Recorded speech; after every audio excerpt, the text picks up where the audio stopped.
नमस्कार। हेमराज भारती चैनल पर आप सभी का स्वागत है। प्रिय बंधुओं, यदि आपने हमारे चैनल का सब्सक्राइब नहीं किया हो तो प्लीज़ हमारे चैनल को सब्सक्राइब करें। बेल आइकन यानी घंटी, 3 घंटी में से सबसे पहले आल वाली घंटी को अवश्य दबाएं, जिससे कि वीडियोस की नोटिफिकेशन आपको सबसे पहले मिलती रहे। और यदि कोई सुझाव हो तो हमें कमेंट में अवश्य दें। यदि कोई वीडियो पसंद आए तो लाइक अवश्य करें। धन्यवाद। दे गई सफा निकल गई तेरी जिंदगानी की रे, जिंदगानी की रे, ये तेरी जिंदगानी की रे। खो दे गई सफा निकल गई ये तेरी जिंदगानी की रे, जिंदगानी की रे, ये तेरी जिंदगानी की रे। खो दे गई सफा निकल गई ये तेरी जिंदगानी की रे।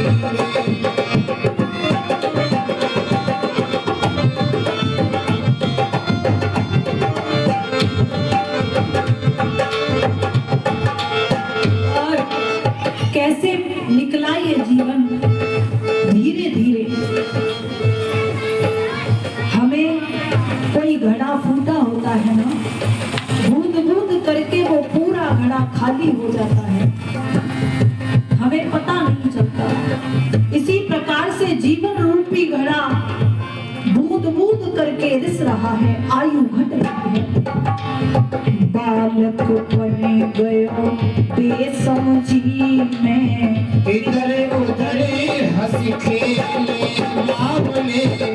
बालक बने गयो बेसमझी में, इधर उधर हंस खेलिया। बालक बन गयो बेसमझी में, इधर उधर हंस खेल। जाने भयो बसी गयो विषयन में, सूखे तेल फुले।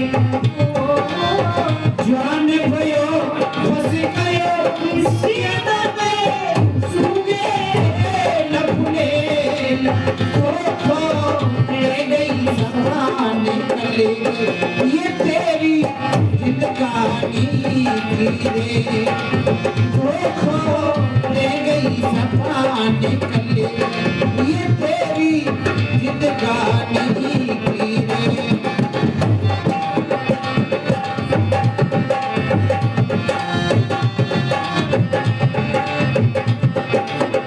जिंदगानी की रे, ये तेरी जिंदगानी की रे। खो दे गई सफा निकल गई तेरी जिंदगानी की रे।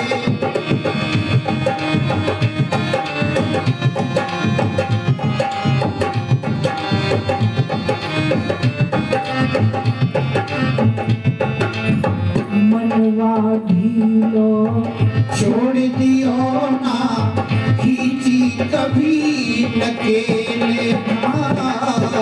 मनुआ ढीलो तूने छोड़ दियो ना खींची कभी नकेल। काम क्रोधे मन मित्र बनाए, प्रभु से किया न मेरे। काम क्रोध मद मित्र बनाए, प्रभु से क्यों न मेल। खो दे गई सफा निकल गई तेरी जिंदगानी की रे।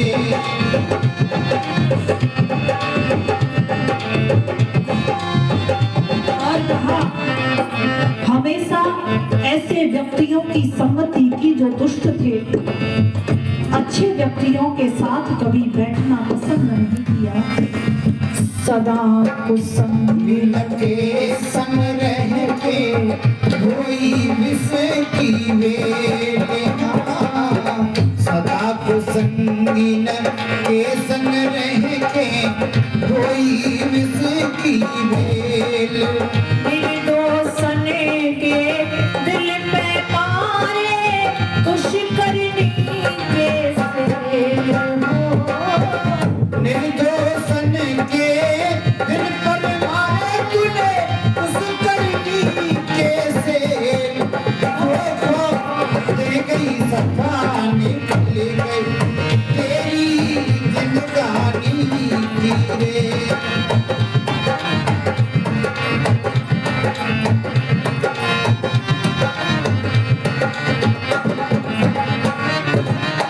जिंदगानी की रे ये तेरी बने जिंदगानी की रे खो खो दे गई सफा निकल गई तेरी जिंदगानी की रे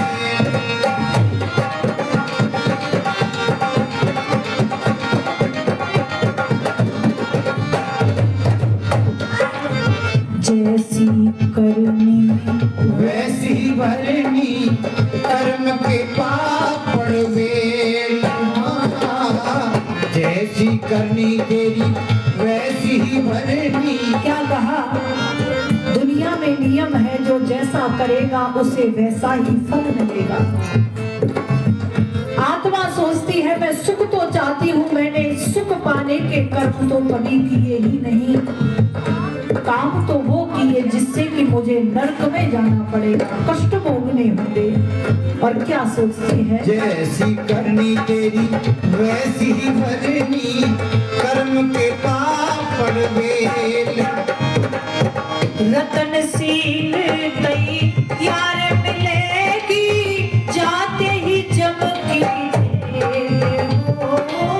रतन सिंह तैयार मिलेगी तो पूजाते ही जब की जेल खो खो रह गई सफाई कटे तेरी जिंदगानी की रे खो खो रह गई सफाई कटे तेरी जिंदगानी की रे जिंदगानी निकल गई तेरी जिंदगानी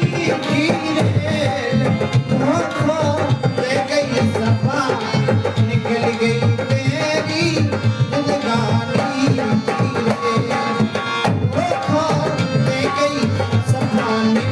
गई तेरी जिंदगानी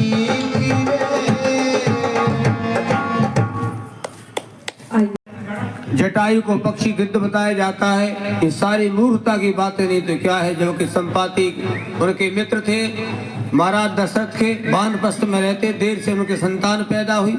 ये सारा इतिहास को सही बताने वाला कोई देवता आया। प्यारे मित्रों, हमें कहने में संकोच नहीं है। इस सत्य विद्या और सत्य सत्य कहने वाला व्यक्ति हमारे बीच में प्राचीन विद्या को पुनः देने आया ऋषि दयानंद था। ये बच्चू सिंह ठीक कह रहे थे। ये मैंने कबीर सावरकर कहते हैं कि सत्यार्थ प्रकाश की विद्यमानता में कोई विधर्मी अपने मजहब की सेखी नहीं मार सकता। और इंडिया हाउस का निर्माण जिस व्यक्ति ने किया, श्याम जी कृष्ण वर्मा महर्षि दयानंद के शिष्य थे, और वहां देशभक्ति का पाठ युवाओं को पढ़ाते जो बाहर से पढ़ने जाते थे। अंत में अपने शिष्य अपने मित्र वीर सावरकर को देखकर इंडिया हाउस पेरिस चले गए देश की आजादी का बिगुल बजाने। वह बिपिन चंद्र पाल, मदन लाल ढीगरा, भाई परमानंद, उन्होंने शिक्षा पाई। और लाला लाल पतराय ने कहा था, आर्य समाज मेरी माँ है, दयानंद मेरे पिता, जिन्होंने मैं जी रहा हूं देश आजादी के लिए मर मिटना मुझे सिखाया। कितने ही व्यक्ति, रविन्द्रनाथ टैगोर कहते प्रणाम उस महान गुरु को है जिसने अतीत को वर्तमान करने की सारा जीवन संघर्ष किया। रविन्द्रनाथ टैगोर। क्योंकि मैं तो एक राधा वल्लभ संप्रदाय विशेष से बधा हुआ व्यक्ति था, मेरे प्रश्नों का उत्तर समाज के पास नहीं था। बोला भले बढ़िया करें वो, लेकिन मेरे प्रश्न का उत्तर जब मैं आया तो दयानंद के सिपाहियों ने, स्वामी मोक्षानंद जैसे व्यक्तियों ने समाधान किया। पता चला प्यारे मित्रों, वास्तव में वेद ही हमारी धरोहर है, वेद ही हमारे लिए सर्वोपरि है। और केवल इतना ही नहीं, संत गोस्वामी तुलसीदास जी भी संकेत कर गए, वर्ण आश्रम निज निज धर्म निरत वेद पथ लोक, और चलाएं सदा पावन सुख नहीं भय शोक न रोग। स्वामी जी देगा। और उतना ही नहीं, वो कहे दम्भी ने निजमत कल प्रकट किए वो पंथ, यानी दम्भियों ने, अहंकारियों ने वेद का रास्ता भुला दिया। इसलिए आओ तो एक ही व्रत, एक ही धर्म, एक ही नियम है संसार में बनाया ईश्वर का। हमारा धर्म वेद ही है, वेद के आधार पर चलते तो सारे विश्व में सुख शांति होती। हम पुराणों के गपोड़े पर चलने लगे, जिन पुराणों में ऐसी गप्पे लिखी हैं जो पिताई ब्रह्मा विष्णु ही हमारी बेटी के साथ काला मुंह करेगा हमें दिखाने के लिए, कहां मुंह दिखाए। सनातन पर हमला, सनातन हमला, क्या सनातन के नाम पर जो कूड़ा कचरा परोसा जाता है, का विचार किया? मेरे पास 2-3 पुस्तकें हैं पतली पतली, उन पर तुम रोक लगवाओ। उपसाली काली करतूतें, चोर घुस गया है जिन पुस्तकों में, साहित्य में। चोर पकड़ के अपने हमारे आचार्यों ने दिखाया कि चोर है तुम्हारी पुस्तकों में, तुम्हारे पुराणों में जो गंदगी है उस गंदगी को निकालो। अगर नहीं निकालोगे तो सनातन पर हमला होता रहेगा सनातन के नाम से। वास्तव में सनातन तो वेद है, सनातन तो ऋषियों की मान्यता दर्शन है 6। वो सनातन को भूल गए, हम अर्वाचीन पुस्तकों के पीछे लगे हैं जिनमें अवैज्ञानिक मूर्खता की बातें भरी पड़ी हैं। हाँ, इतना मैं जरूर कहूंगा, जब मोहम्मद साहब ने एड़ी से उचक के चांद के 2 टुकड़े कर दिए, सुभान अल्लाह सुभान अल्लाह, ये मुसलमान मानता है, तो हमारे शेर के पट्टे गए, हमारो हनुमान सूर्य गाल में देखो, तेरे लाख बड़ा गुना सूर्य भाई, तेरे तो चांद 2 टुकड़ा करे, हमारा हनुमान सूर्य गाल में देखो। बाकी गप्पा हवा गप्पा, एक गप्पों में कुछ नहीं रखा है, सारी गप्पों को छोड़कर सत्य को स्वीकार करो। अब बीच में बाधा न बनते हुए हमारे बीच में सविता जी उपस्थित हैं, उनका बहुत सुंदर उपदेश सुनने को मिलेगा। मान्य बहन सविता जी। नमस्कार, हेमराज भारती चैनल पर आप सभी का स्वागत है। प्रिय बंधुओं, यदि आपने हमारे चैनल का सब्सक्राइब नहीं किया हो तो प्लीज़ हमारे चैनल को सब्सक्राइब करें। बेल आइकन यानी घंटी, 3 घंटी में से सबसे पहले आल वाली घंटी को अवश्य दबाएं, जिससे कि वीडियोस की नोटिफिकेशन आपको सबसे पहले मिलती रहे। और यदि कोई सुझाव हो तो हमें कमेंट में अवश्य दें। यदि कोई वीडियो पसंद आए तो लाइक अवश्य करें। धन्यवाद।